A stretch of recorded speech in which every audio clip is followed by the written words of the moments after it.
आप लोगों ने मुझे इतना ऑनर दिया। मैं यहाँ पर इतने बड़े बड़े चेहरों को देख रहा हूँ जिनको गेस्ट के लिए बुलाने में मेरी जान निकल जाती है। लेकिन thank you for gracing this occasion. और आज शायद पहला दिन है जब मुझे शब्द नहीं मिल रहे हैं कि मैं कहाँ से अपनी बात की शुरुआत करूं। पत्रकार के लिए सबसे बड़ी मुसीबत तब होती है जब इलेक्ट्रॉनिक पत्रकार के पास कि उसे शब्द ना मिले। लेकिन दो शब्द, कूड़ा और धन, मुझे कई लोगों ने कहा क्या लिख रहे हो यार, कुछ और लिखो, क्या डाउन मार्केट चीज लिख रहे हो। बट मैंने जब 2 बार महसूस किया कि दिल्ली में ऑड इवन कैसे हुई, मास्क पहन के बच्चे कैसे घूमे, कैसे लोग तड़प रहे थे। महेश भट्ट साहब ने बहुत पहले गाना बनाया था, सांसों की जरूरत है जैसे जिंदगी के लिए, बस एक सनम चाहिए आशिकी के लिए। अब सांस लेना मुश्किल हो जाएगा तो होगा क्या। मैं किसी सरकार की बात नहीं कर रहा, मैं किसी व्यक्तिगत प्रयास की बात नहीं कर रहा, मैं एक सार्थक पहल की बात कर रहा हूं कि अगर सांस हम नहीं ले पाएंगे तो करेंगे क्या। और वाकई सांसों का संकट अब दिल्ली में पैदा हो चुका है और ये गांव गांव की तरफ जा रहा है। कूड़े के बड़े बड़े ढेर हमने खड़े कर दिए हैं, इलेक्ट्रॉनिक वेस्ट का डंपिंग ग्राउंड हम बनते जा रहे हैं। सवाल यह क्यों। कई सारे इसके जवाब हो सकते हैं कि आप मॉडर्नाइजेशन करिए, आप प्राइवेटाइजेशन कर दीजिए म्यूनिसिपल वेस्ट का, कई सारे इसके एग्जाम्पल्स हो सकते हैं। लेकिन मैंने बहुत धीरे से सहेज कर लिखा है। पराली से इथेनॉल, बायोफ्यूल कैसे बन सकता है, घर के वेस्ट से खाद कैसे बन सकती है।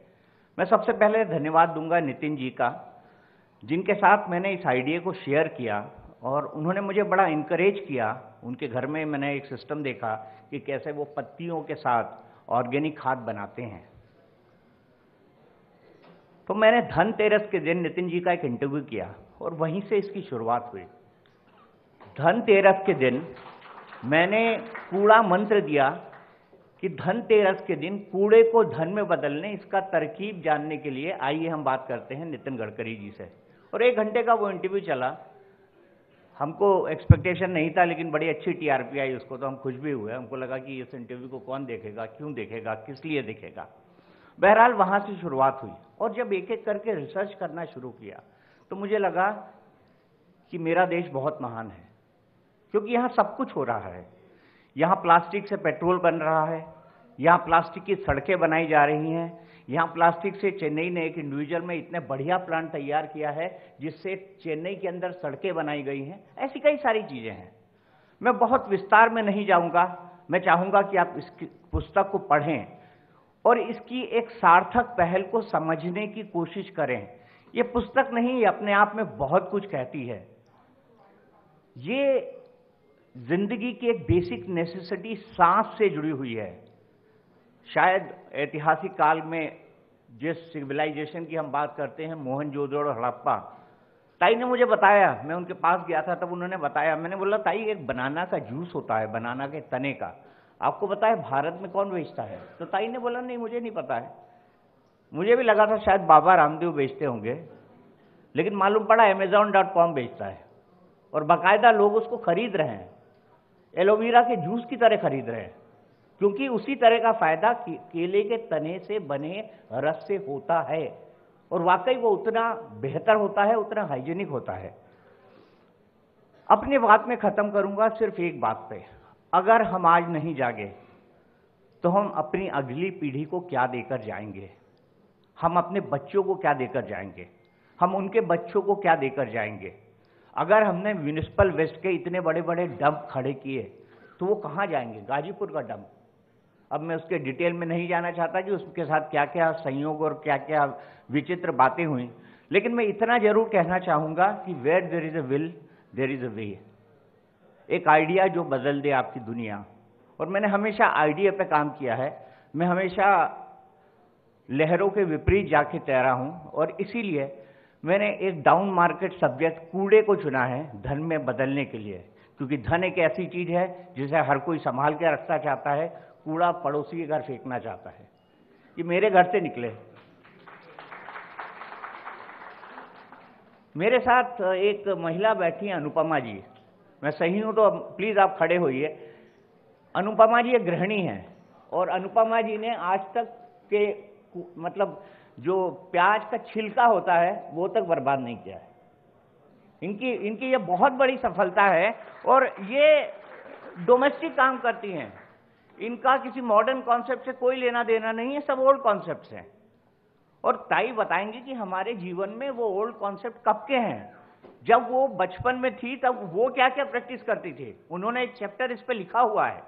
मैं वो बताना उन पर छोड़ूंगा, लेकिन मैं अपनी बात सिर्फ एक लाइन के साथ समाप्त करना चाहता हूं, और वो ये है कि कूड़े को अगर हम धन में नहीं बदलेंगे तो इस कूड़े के ढेर के नीचे हम खुद दब कर रह जाएंगे। अंत में मैं सिर्फ 2 लाइन कहना चाहूंगा। गिरजेश जी, अगर आप नहीं होते तो ये पुस्तक छपकर नहीं आती आज। कार्तिक भाई, अगर आपने मुझे वक्त नहीं दिया होता और थोड़ा थोड़ा वक्त मैं दिन में नहीं निकालता तो टीवी के 24 घंटे के पराक्रम और चक्रम में जिंदगी इस तरह फंसती है कि फिर न दिन सूझता है न रात सूझता है। ऐसे बहुत सारे लोग हैं, नोन और अननोन चेहरे हैं, वो लोग जिन्होंने इस हॉल में आकर मेरी हौसला अफजाई की, वो लोग जो मेरी इस पहल को एक सार्थक पहल मानते हैं। और मैं कोशिश करता हूं, मैं उम्मीद करता हूं कि वेस्ट टू वेल्थ को एक इनिशिएटिव के तौर पर हम सब लोग लें, सरकार भी ले, समाज भी ले, इंडिविजुअल्स भी ले, और अपने घर के आसपास के कूड़े का एक सार्थक इस्तेमाल करने की कोशिश अगर हमने कर ली तो मेरे ख्याल से हम एक बड़ा परिवर्तन कर सकते हैं। और ये प्रयोग कई लोग कर रहे हैं, इस बुक में आपको पढ़ने को मिलेगा। मैं इससे ज़्यादा और कोई बात इसलिए नहीं कहना चाहता हूं कि मैं कार्यक्रम को बोझिल नहीं बनाना चाहता। आदरणीय नितिन गडकरी जी बात करेंगे जो इस विषय के प्रकांड विद्वान हैं। मैंने उनसे बहुत कुछ सीखा है इस विषय के बारे में। ताई जी अपनी व्यक्तिगत बातों का जिक्र करेंगी, लेकिन सबसे पहले मैं आप सब लोगों का शुक्रिया अदा करना चाहता हूं। आप इतनी बड़ी संख्या में आए, आपने मेरी हौसला अफजाई की, और मैं कहता हूं कि आज यहां से जब आप निकल के जाएं तो एक बात को मन में लेकर जाएं कि आज से हम कूड़े के पॉजिटिव इस्तेमाल के बारे में सोचेंगे, तभी से एक नई शुरुआत होगी। बहुत बहुत शुक्रिया।